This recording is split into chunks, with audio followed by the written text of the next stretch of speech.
Jungle.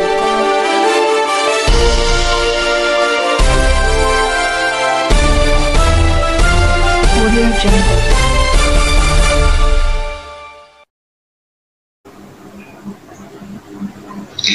Bismillahirrahmanirrahim. Alhamdulillahirrabbilalamin. Wassalatu wassalamu ala ashrafil anbiya'i wal mursalin wa ala alihi wa sahbihi ajma'in. Assalamualaikum warahmatullahi wabarakatuh. Salam sejahtera, salam ukhuwah dan salam pencinta ilmu buat semua. Yang berusaha Puan Haja Bainah binti Abdullah, Pengetua SMK Lahad. Yang berusaha Puan Misah binti Sulaiman, SISC Plus PPD Kinta Utara. Barisan pentadbir, guru-guru serta warga maya sekalian. Bersyukur kita kehadrat Allah Subhanahu Wa Taala kerana dengan izin serta limpah kurnianya dapat kita bertemu dalam program Wacana Ilmu bersama saya Aisyah Humaira binti Azri.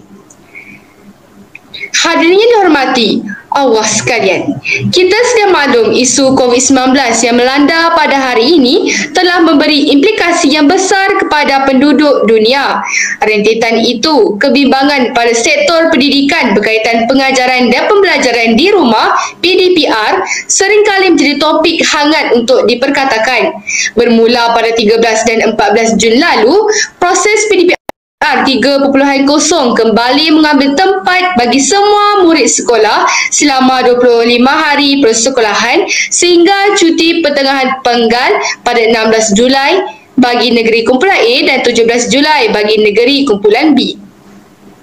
Sebelum itu, pada 25 April 2021, Menteri Kanan Pendidikan Dr. Razi Jidin mengumumkan sesi PDPR 2.0 akan dilaksanakan selama 10 hari persekolahan selepas cuti Hari Raya Aidilfitri. Dengan angka kes jangkitan COVID-19 yang masih tiada tanda penurunan yang signifikan, selain sekatan pergerakan penuh yang berkuat kuasa pada 1 Jun lalu, kita sememangnya menjangkakan sesi secara bersemuka dan PDP seperti biasa. Bismillahirrahmanirrahim. Alhamdulillahirrabbilalamin. Wassalatu wassalamu ala ashrafil anbiya'i wal mursalin wa ala alihi wa sahbihi ajma'in. Assalamualaikum warahmatullahi wabarakatuh. Salam sejahtera, salam ukhuwah dan salam pencinta ilmu buat semua. Yang berusaha Puan Haja Bainah binti Abdullah, Pengetua SMK Lahad. Yang berusaha Puan Misah binti Sulaiman, SISC Plus PPD Kinta Utara. Barisan pentadbir, guru-guru serta warga maya sekalian. Bersyukur kita kehadrat Allah Subhanahu Wa Taala kerana dengan izin serta limpah kurnianya dapat kita bertemu dalam program Wacana Ilmu bersama saya Aisyah Humaira binti Azri. Hadirin yang dihormati Allah sekalian, kita sedia maklum isu COVID-19 yang melanda pada hari ini telah memberi implikasi yang besar kepada penduduk dunia. Rentetan itu, kebimbangan pada sektor pendidikan berkaitan pengajaran dan pembelajaran di rumah (PDPR) seringkali menjadi topik hangat untuk diperkatakan. Bermula pada 13 dan 14 Jun lalu, proses PDPR 3.0 kembali mengambil tempat bagi semua murid sekolah selama 25 hari persekolahan sehingga cuti pertengahan penggal pada 16 Julai bagi negeri kumpulan A dan 17 Julai bagi negeri kumpulan B.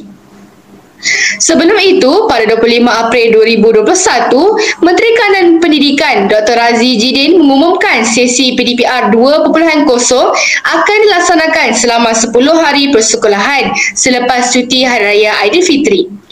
Dengan angka kes jangkitan COVID-19 yang masih tiada tanda penurunan yang signifikan, selain sekatan pergerakan penuh yang berkuat kuasa pada 1 Jun lalu, kita sememangnya menjangkakan sesi persekolahan secara bersemuka tidak dapat dilaksanakan dan PDPR akan terus berjalan seperti biasa. Sehubungan dengan isu tersebut, maka berbicara kita pada malam ini akan menyentuh dengan lebih lanjut tentang PDPR lagi. Hadirin warga maya, tanpa melengahkan masa, saya memperkenalkan ahli panel kita yang pertama, cantik manis orangnya, iaitu saudari Nur Hazika Alilah binti Razmi, yang merupakan ahli majlis ketua tingkatan. Apa khabar saudari? Alhamdulillah, sihat saudari pengerusi. Saudari pula apa khabar? Alhamdulillah, saya baik-baik saja. Seterusnya, ahli panel kita yang kedua, dengan senyuman yang menawan, saya memperkenalkan saudari Nurul Fatin Nabila binti Muhammad Ashri yang merupakan ahli pembimbing rakan sebaya. Apa khabar saudari?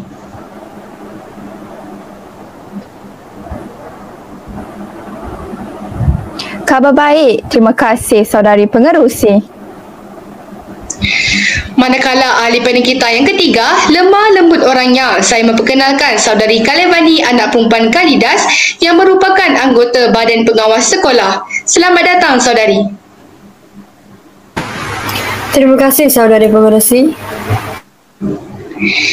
Hadirin warga maya, sebelum saya menyimpan dengan lebih jauh lagi, elok kiranya kita mengetahui maksud PDPR itu sendiri. Seterusnya, cabaran yang ditempuhi oleh murid selama pelaksanaan ini. Pelaksanaan PDPR ini dilaksanakan. Oleh itu, saya mempersilakan panel kita yang pertama untuk merungkaikan persoalan ini. Dipersilakan. Terima kasih saudari pengerusi yang elok pekertinya. Bismillahirrahmanirrahim. Terlebih dahulu yang dihormati barisan ahli panel, seterusnya hadirin warga maya yang dirahmati Allah sekalian. Merujuk kepada persoalan saudari pengerusi, maksud pengajaran dan pembelajaran di rumah PDPR itu sendiri membawa erti pengajaran dan pembelajaran PDP yang dilaksanakan di rumah atau pusat komuniti atau di mana-mana lokasi yang bersesuaian. PDPR boleh dilaksanakan di dalam talian atau luar talian dan juga secara offsite dengan berstruktur dan terancang. PDPR dilaksanakan apabila murid tidak dapat hadir ke sekolah dalam satu tempoh yang tertentu atas sebab bencana atau wabak atau sebab-sebab lain dengan kelulusan pendaftar negeri. PDPR secara dalam talian berlaku apabila terdapat capaian internet dan penggunaan peranti yang membolehkan murid belajar secara real time. Guru boleh melaksanakan PDPR melalui pelantar pembelajaran seperti Digital Educational Learning Initiative Malaysia, D5, Cikgu Tube, EduWeb TV atau EduWeb TV dan aplikasi media sosial atau aplikasi seperti Google Meet atau Microsoft Teams seperti Microsoft Teams secara lintas langsung live streaming atau permainan gamification, video, klip audio, e-buku, rakaman atau tugasan dalam talian. Pelaksanaan PDPR memerlukan murid menggunakan peranti berskrin seperti komputer riba, tablet dan atau telefon bimbit dalam tempoh tertentu. Masa penggunaan peranti ini dikenali sebagai tempoh layar, iaitu screen time murid. Hadirin warga maya, menurut laporan Pertubuhan Pendidikan, Saintifik dan Kebudayaan Pertubuhan Bangsa-Bangsa Bersatu UNESCO, sejumlah 203 juta murid di seluruh dunia terkesan dengan penutupan sekolah berikutan pandemik COVID-19. Meneliti manual PDPR versi 2 yang dikeluarkan oleh Kementerian Pendidikan pada bulan Februari lalu, iaitu perenggan 5.1 yang menyebut tiada murid tercicir dalam pembelajaran. Sekolah perlu memastikan semua murid dapat mengikuti PDPR berdasarkan keperluan dan kesediaan mereka. Guru perlu mengenal pasti kaedah PDPR yang sesuai supaya murid dapat menguasai kandungan mata pelajaran yang telah ditetapkan. Guru hendaklah meneroka cara yang berbeza dan bersesuaian untuk kelangsungan dan peningkatan penglibatan murid dalam PDPR. Isu utama yang hendak saya bangkitkan adalah berkaitan kehadiran murid atau keberadaan murid yang mengikuti PDPR. Kebimbangan saya ini adalah berasaskan kepada hasil kajian Fakulti Pendidikan Universiti Kebangsaan Malaysia UKM yang mendapati kehadiran murid dalam proses PDPR tidak mencapai 80%. Angka kehadiran tidak mencapai 80% ini sebenarnya boleh dianggap sebagai satu isu yang besar kepada proses PDPR secara keseluruhannya. Persoalannya, adakah murid bosan dengan apa yang dihidangkan oleh guru menerusi PDPR? Adakah PDPR tidak lagi mendatangkan kegairahan kepada murid untuk terus belajar secara norma baharu? Atau murid sudah lelah dan penat menghadap skrin komputer atau gadget masing-masing? Atau adakah murid kini lebih seronok, tidak perlu lagi bangun di awal pagi untuk ke sekolah secara bersemuka dan lebih seronok berjaga hingga ke larut malam serta dapat bangun lewat? Pandangan bekas Ketua Pengarah Pelajaran, Dato' Dr. Amin Senin dalam satu kenyataannya kepada Akhbar Utusan Malaysia baru-baru ini wajar diambil kira. Murid katanya tidak boleh memberikan fokus 100% jika guru mengajar secara dalam talian dalam tempoh 30 hingga 40 minit mengikut jadual kelas biasa. Menurut beliau lagi, tempoh pengajaran dalam talian perlu dipendekkan dengan menambah baik dan mempelbagaikan kaedah pengajaran seperti membuat video pendek tidak melebihi 10 minit. Pendapat itu selari dengan kajian UKM yang diketuai oleh Profesor Madya Dr. Azlin Nurhaini Mansur yang mendapati kebanyakan murid tidak memberikan fokus dalam PDPR kerana faktor suasana rumah kediaman yang tidak kondusif malah tidak membantu murid dalam pelaksanaan PDPR ini. Saya serahkan kembali wacana ini kepada saudari pengerusi. Terima kasih kepada panel kita yang pertama. Sebentar tadi, ahli panel pertama telah berkongsi definisi PDPR kepada kita semua. Malah beliau juga telah menyatakan platform-platform yang boleh diguna pakai dalam pelaksanaan PDPR. Selain itu, kita juga telah mendengar terjahan-terjahan yang dilakukan kepada murid mengenai respon permasalahan yang berlaku. Kepada ahli panel kita yang kedua, ingin saya bertanya lagi secara mendalam apa pula kekangan yang dilalui oleh ibu bapa dalam merealisasikan PDPR anak-anak mereka. Dipersilakan. Terima kasih saudari pengerusi yang manis orangnya serta warga maya sekalian. Bismillahirrahmanirrahim. Kita sedia maklum dalam situasi sekarang, hakikatnya ibu bapa juga turut terkesan dengan pelaksanaan PDPR ini. Proses pengajaran dan pembelajaran di rumah PDPR bukan sahaja menuntut disiplin murid, malahan ibu bapa juga perlu memainkan peranan penting demi memastikan anak-anak mereka tidak tercicir. Bagaimanapun, itu bukan perkara yang mudah untuk dilakukan dan ternyata memberi cabaran kepada ibu bapa, khususnya mereka yang bekerja. Beberapa orang penjaga yang ditemui berkata, mereka mungkin mampu menyediakan kemudahan untuk PDPR melalui kaedah dalam talian kepada anak-anak, namun mereka masih mempunyai beberapa kekangan lain. Antara kekangan paling besar adalah apabila kedua-dua ibu bapa terpaksa keluar bekerja menyebabkan mereka tidak dapat memantau sesi pembelajaran anak-anak di rumah. Ada dalam kalangan anak-anak yang memang suka belajar dan mencari bahan ilmiah. Namun, ada juga yang lain cenderung untuk bermain permainan video dalam talian, malah ada yang suka menonton filem kegemaran mereka.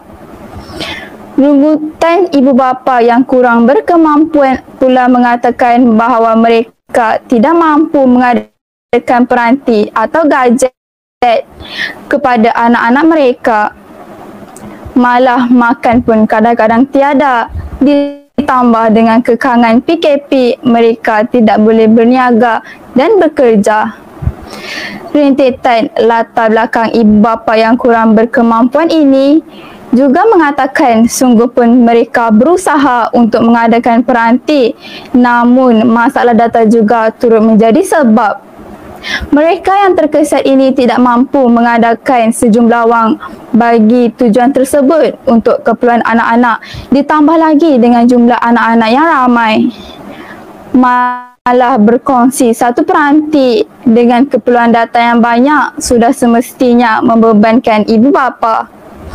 Rungutan juga dilaporkan lantaran latar belakang pendidikan ibu bapa yang menyukarkan mereka membantu anak-anak menyiapkan tugasan sekolah dan melaksanakan projek-projek mata pelajaran. Bukan itu sahaja, malah masalah jaringan internet juga turut membantutkan usaha mereka. Terima kasih ahli panel kita yang kedua yang telah memperincikan permasalahan yang dihadapi oleh ibu bapa dalam pelaksanaan PDPR anak-anak mereka. Sememangnya permasalahan yang berlaku ini mengheret sama pelibatan ibu bapa secara langsung kepada kemenjadian anak-anak mereka. Namun kekangan yang dihadapi secara tidak langsung telah menjatuhkan motivasi mereka untuk melihat anak-anak melakar kejayaan dalam pelajaran. Kepada ahli panel kita yang ketiga, saya lanjutkan lagi persoalan ini kepada permasalahan yang melingkari di pihak guru pula. Dipersilakan saudari untuk mengupasnya. Terima kasih saudari pengerusi. Warga maya sekalian, pelaksanaan pengajaran dan pembelajaran di rumah PDPR bagi murid di seluruh negara dilihat bukan sahaja membawa cabaran kepada murid dan ibu bapa, malah guru juga terpaksa berdepan dengan pelbagai isu. Keadaan ini berkait dengan ruang penambahbaikan dalam pengajaran PDPR yang perlu dipertingkatkan demi memenuhi norma baru dalam dunia pendidikan. Fakulti Pendidikan Universiti Kebangsaan Malaysia UKM dalam kajian tentang kesediaan guru dalam melaksanakan PDPR menunjukkan bahawa ramai guru yang menghadapi masalah ketika melaksanakan PDPR. Antaranya 70 hingga 80% guru melaporkan cabaran utama melaksanakan PDPR adalah kesukaran mendapatkan perhatian murid selain masalah kekurangan peralatan, kelemahan infrastruktur dan capaian internet. Kehadiran murid mengikuti PDPR pula tidak mencapai 80% dan kebanyakan murid tidak memberi fokus kerana suasana rumah yang tidak kondusif. Kajian itu telah menunjukkan 50 hingga 60% guru tidak selesa melaksanakan pengajaran secara dalam talian dan 50 hingga 60% guru melaksanakan PDPR dalam tempoh antara 1 dan 2 jam sahaja. Kemahiran guru menggunakan peralatan IT secara dalam talian pula hanya sekitar 50 hingga 60%, manakala hanya 40 hingga 50% sahaja guru yang mahir mempelbagaikan pengajaran secara dalam talian. Kajian yang diketuai Prof. Madya Dr. Azlin Nurhaini Mansur itu juga menunjukkan kaedah pengajaran guru kurang berkesan kerana kurang selari dengan tahap kebolehan dan pembelajaran murid. Dapatan kajian itu juga menunjukkan komunikasi murid dan guru melalui PDPR sangat terbatas dan terdapat guru memberikan terlalu banyak latihan kepada murid hingga menyebabkan sebahagian ibu bapa berasa terbeban kerana terpaksa membantu anak membuat latihan. Guru pula terikat kerana perlu menghabiskan silibus selain perlu memberikan laporan sebagai pembuktian PDPR dilaksanakan. Saya serahkan kembali diskusi ilmu ini kepada pengerusi forum.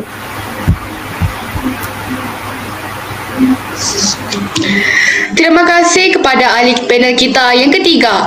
Memang tidak dapat dinafikan terdapat banyak keluhan di pihak murid, ibu bapa dan juga guru. Masalah ini amat rumit untuk diperkatakan, namun perlu diketengahkan supaya ada solusi untuk mengatasinya. Baiklah, saya beralih pula kepada panel yang pertama. Kita telah maklum permasalahan dan cabaran yang dialami oleh ketiga-tiga kategori iaitu murid, ibu bapa dan juga guru. Namun sekiranya masalah ini dibiarkan berakar umbi, sudah pasti luka akan semakin parah.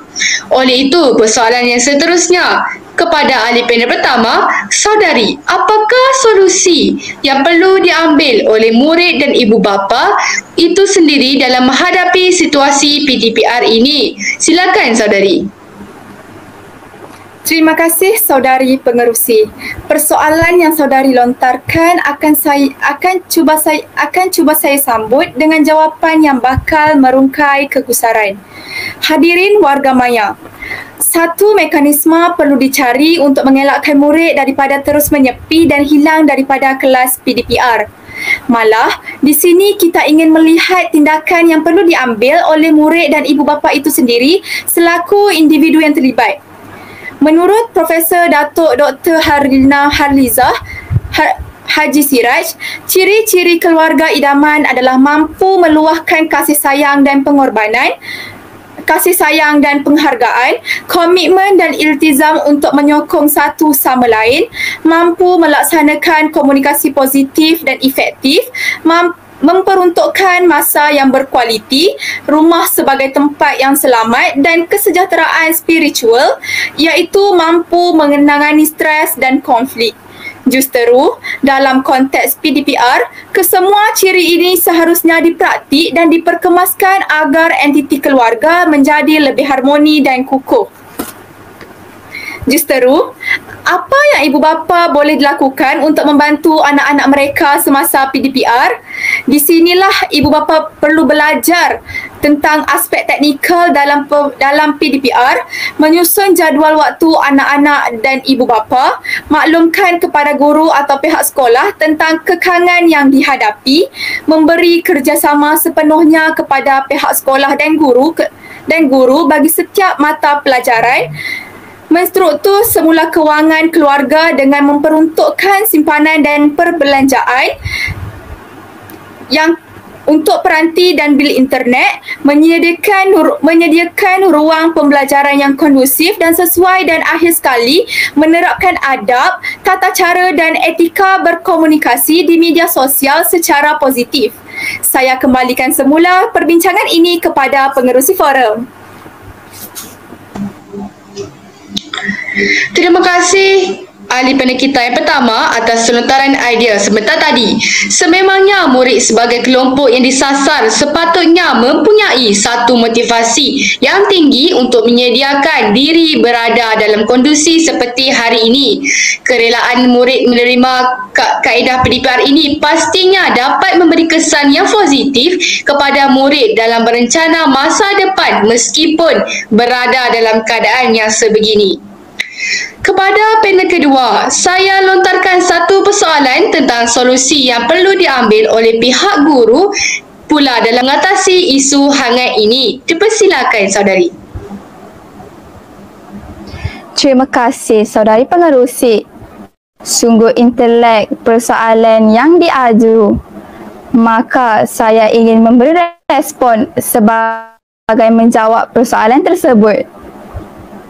Hadirin warga maya yang saya santuni, ketika ini kita sedang menyaksikan kesungguhan guru menyampaikan pembelajaran dalam talian berbekalkan pengalaman dan kesediaan mereka untuk murid mengadaptasikan kaedah yang diberi. Pelbagai pendekatan, strategi dan bahan cuba diaplikasikan sejak bermula Perintah Kawalan Pergerakan PKP pada Mac tahun lalu. Interaksi ini secara tidak langsung memberi kesan terhadap minat dan motivasi murid untuk fokus serta kekal mengikuti sesi PDPR. Beberapa cadangan yang diberi wajar diambil peduli. Misalnya, manual PDPR 2.0 perlu dikemaskini dan diperincikan merangkumi pelaksanaan PDPR secara sistematik dan terancang menerusi pembelajaran dalam talian maupun luar talian. Kedua, Pembelajaran dalam talian seharusnya memberi fokus kepada konsep dan prinsip yang perlu disampaikan serta difahami semua murid. Masa pembelajaran selebihnya adalah untuk lebih memberi fokus kepada penerokaan pemahaman murid menerusi aktiviti perbincangan, kajian, eksperimen atau sumbang saran dan pembentangan projek. Ketiga, tingkatkan kemahiran seni pengajaran pedagogi dalam talian kepada semua guru. Keempat, dapatkan perkongsian tips daripada guru yang tular di media sosial bagaimana menarik minat murid untuk fokus dan faham mengenai isi kandungan dibentangkan. Dan kelima, peranan media konvensional seperti akhbar dan televisyen tidak boleh dinafikan. Televisyen misalnya boleh ditonton di mana-mana sahaja, malah sesuai dijadikan medium pembelajaran, manakala akhbar bercetak juga menyediakan pelbagai modul sebagai sisipan pembelajaran yang dihasilkan guru pakar atau ahli akademik.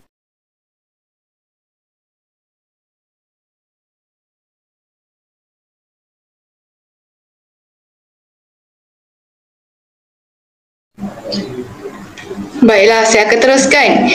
Begitu hebat sekali wacana yang dilontarkan oleh panel kedua kita sebentar tadi.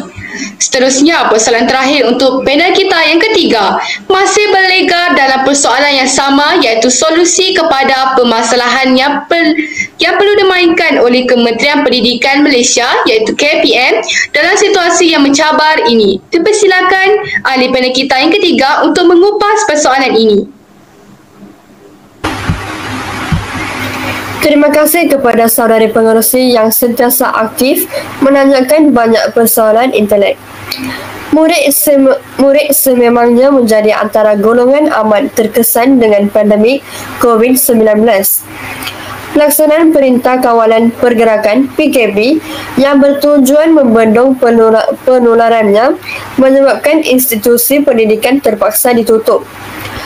Pada masa sama, pengajaran dan pembelajaran di rumah PDPR yang bertujuan memastikan kesinambungan pendidikan tidak dapat dilaksanakan secara menyeluruh, apatah lagi pada masa singkat. Justeru, Kementerian Pendidikan Malaysia KPM berusaha melaksanakan pelbagai inisiatif bagi membendung risiko keciciran murid ketika mengikuti proses PDPR dengan menggunakan pelbagai teknologi untuk memastikan kesinambungan pembelajaran.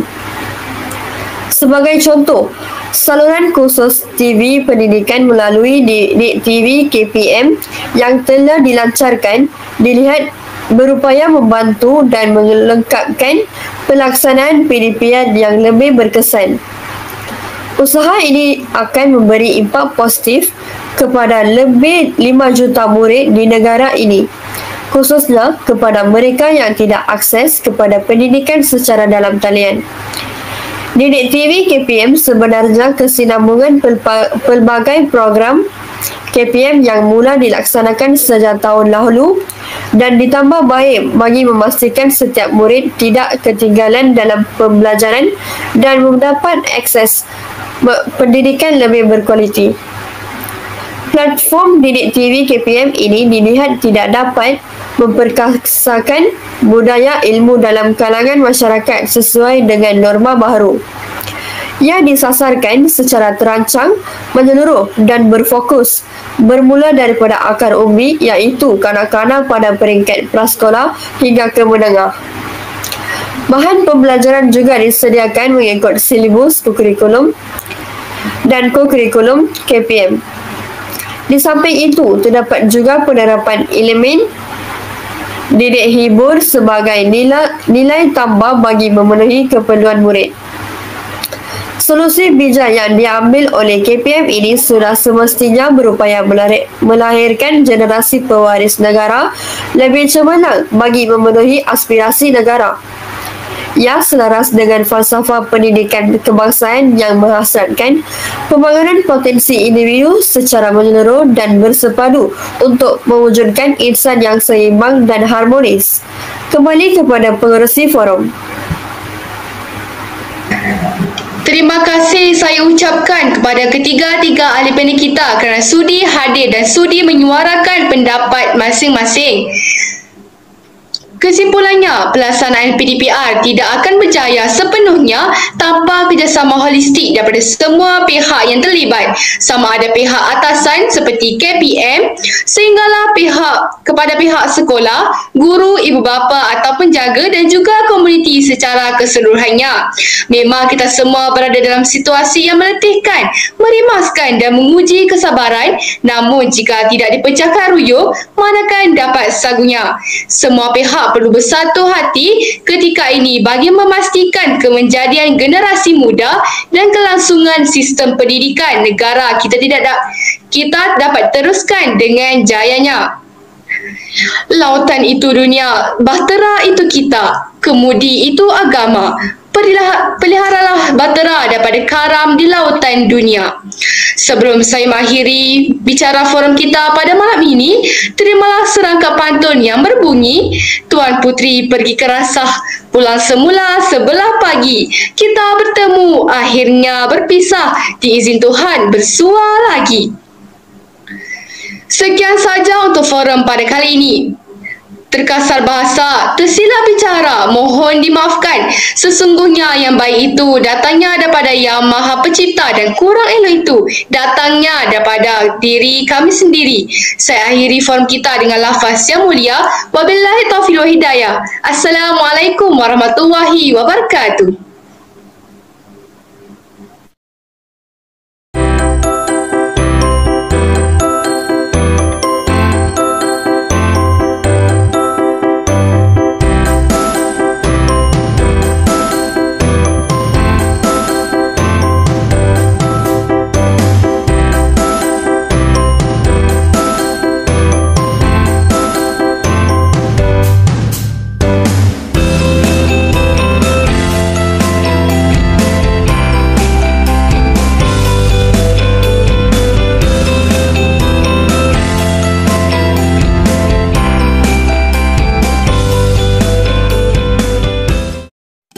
Assalamualaikum warahmatullahi wabarakatuh dan salam sejahtera.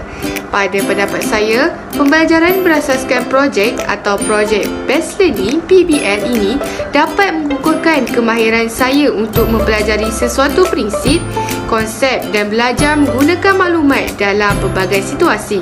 Sebagai contoh, forum yang saya sertai ini dapat memberikan saya pengalaman dan kemahiran dalam mengendalikan perbincangan secara tersusun dan rapi. Assalamualaikum warahmatullahi wabarakatuh dan selamat sejahtera. Pada pendapat saya, pembelajaran berasaskan projek atau Project Based Learning ini dapat memperkembangkan kemahiran saya memberi hujah dan pendapat, berfikiran kritis serta kemahiran membuat keputusan atas sesuatu isu yang dibincangkan.